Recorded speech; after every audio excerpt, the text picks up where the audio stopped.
Assalamualaikum warahmatullahi wabarakatuh.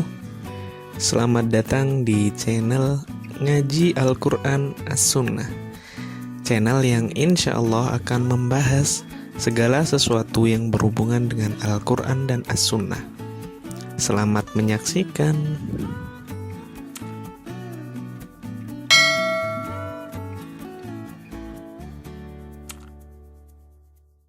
Pada video kali ini kita akan membahas mengenai hadis-hadis yang membahas tentang taat kepada Allah dan kepada Rasul-Nya.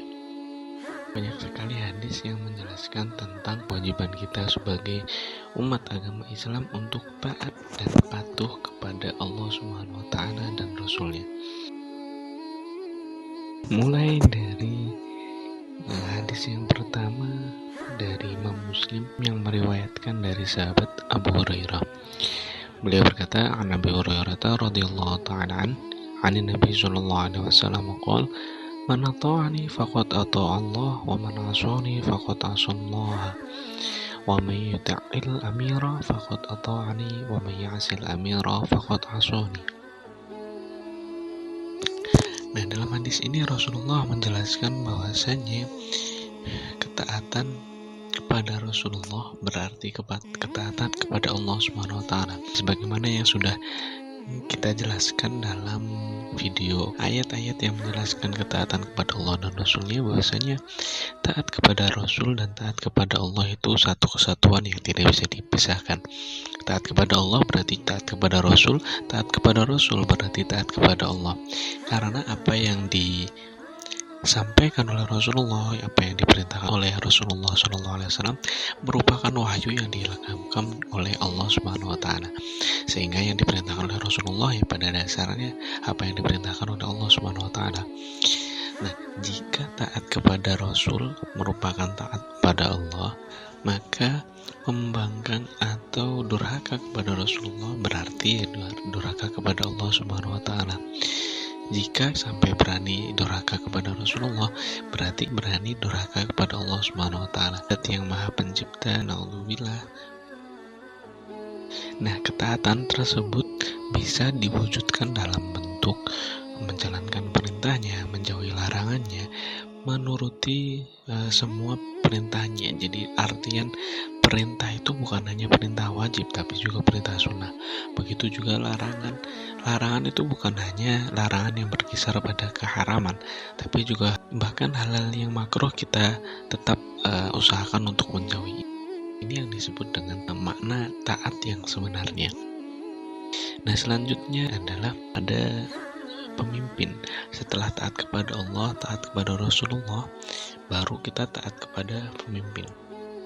Yang mana Rasulullah mensabdakan bahwasanya taat kepada pemimpin berarti taat kepada Rasulullah SAW. Dan barang siapa yang durhaka, membangkang dari pemimpin, dari perintah dan larangan pemimpin, maka telah durhaka kepada Rasulullah SAW.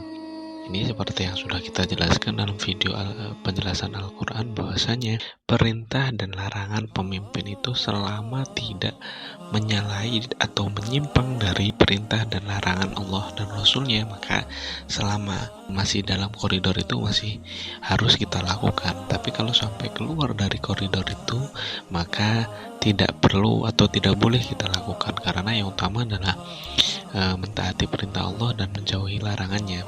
Begitu juga dengan Rasul-Nya.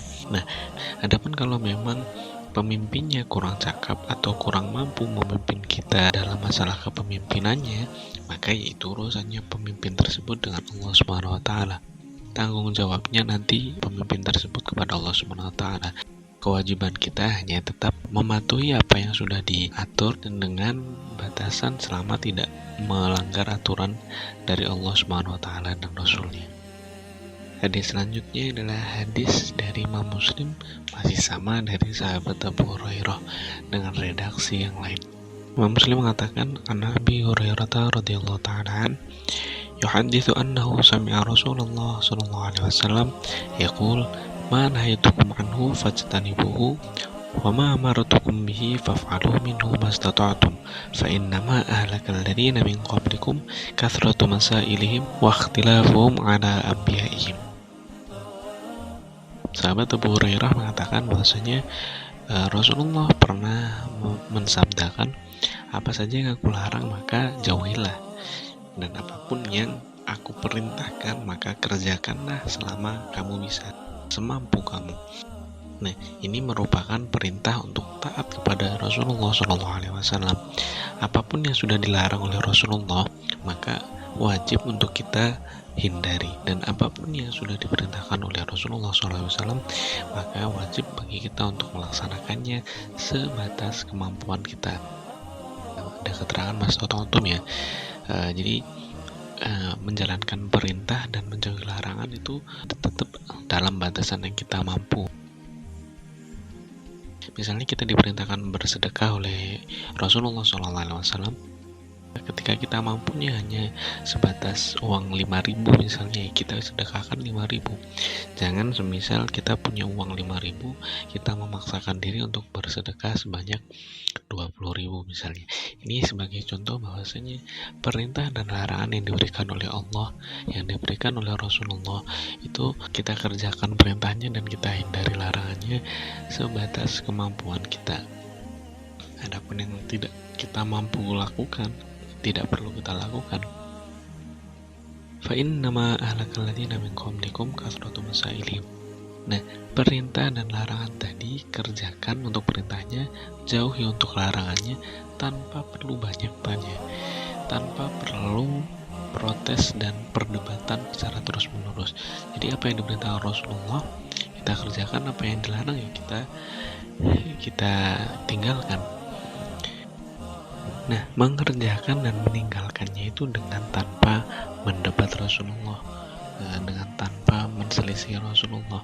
Konteksnya kalau dalam masa sahabat, ketika Rasulullah SAW bersabda, kerjakan sholat misalnya, jangan sampai mendebat kenapa kita harus sholat misalnya. Nah, karena apa? Karena umat-umat sebelum umatnya Rasulullah SAW banyak yang binasa karena sebab pertanyaan mereka. Umatnya Nabi Musa misalnya, karena banyaknya pertanyaan yang diajukan, perkara yang tadinya mudah bisa menjadi susah, seperti yang dijelaskan dalam surat Al-Baqarah. Jadi ketika ada perintah dari Rasulullah, maka perintah itu yang kita laksanakan. Ketika ada larangan dari Rasulullah, maka larangan itu yang kita hindari, dengan tanpa perlu ada sanggahan dan banyak tanya yang justru akan memberatkan kita sendiri.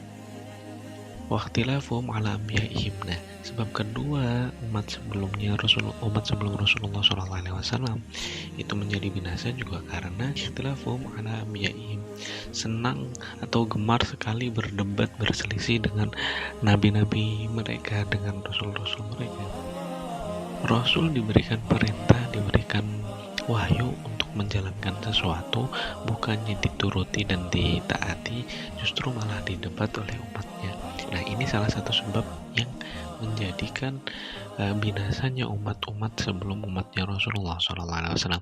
Maka kita sebagai umat Rasulullah SAW harus mengambil ibrah, harus mengambil hikmah dari kisah tersebut. Jangan sampai kita gemar untuk menselisih, untuk mendebat apa yang sudah diperintahkan oleh Rasulullah SAW.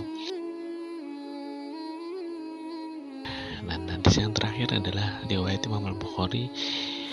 Beliau mengatakan, qala hadatsana Musaddad qala hadatsana Yahya an Ubaidillah qala hadatsani Nafi' an Abdillah an Rasulillah sallallahu alaihi wasallam annahu qala as-sam'u wa ta'atu 'ala al-mar'il muslimi fi ma ahabba wa kariha ma lam yu'mar bi ma'siyatin fa idza umira bi ma'siyatin fala sam'a wa la ta'ata. Dalam hadis ini Imam Al-Bukhari mencantumkan hadis dari Abdullah bin Umar, bahwasanya Rasulullah SAW pernah bersabda, mendengarkan dan taat kepada pemimpin itu adalah sebuah kewajiban bagi seorang muslim, baik dia senang ataupun tidak, baik dia suka atau tidak. Nah, batasannya perintah pemimpin itu bukan tentang apa yang suka untuk kita lakukan, apa yang ingin kita lakukan, dan apa yang tidak ingin kita lakukan, tapi batasannya adalah malam yu'mar bima'syiatin, selama perintahnya tidak dalam koridor maksiat. bukan dalam koridor durhaka dan membangkang kepada Allah dan Rasul-Nya. Jadi selama perintah dari pemimpin itu untuk kebaikan, untuk hal-hal yang tidak melanggar perintah dan larangan Allah dan Rasul-Nya, bukan untuk hal-hal yang bersifat maksiat, maka wajib untuk kita yang muslim ini untuk mentaatinya. Perintah untuk melakukan jaga jarak, misalnya kita lakukan jaga jarak. Perintah untuk memakai masker, kita lakukan untuk memakai masker jika itu adalah perintah dari pemimpin yang mana jika itu tidak bertentangan dengan perintah dan larangan Allah dan Rasul-Nya, dan selama tidak masuk dalam koridor maksiat. Fa'idha umira bi ma'syatin fala sam'a wa la ta'ata, kecuali kalau perintahnya atau larangannya itu adalah yang berhubungan dengan maksiat. Maksudnya ketika kita melaksanakan hal tersebut, maka kita melaksanakan sesuatu yang maksiat. Atau ketika kita meninggalkan hal tersebut, maka kita meninggalkannya itu adalah untuk bermaksiat. Kita meninggalkannya itu hukumnya maksiat misalnya. Maka kalau yang diperintahkan atau yang dilarang seperti ini, maka fala sam'a wa la ta'ata, tidak perlu kita taati, tidak perlu kita dengarkan. Jadi intinya adalah wajib bagi kita taat kepada pemimpin selama apa yang diperintahkan tidak bertentangan dengan syariat, tidak masuk dalam koridor kemaksiatan. Barangkali itu mudah-mudahan bisa dipahami. Intinya shiratal mustaqim. Wassalamualaikum warahmatullahi wabarakatuh.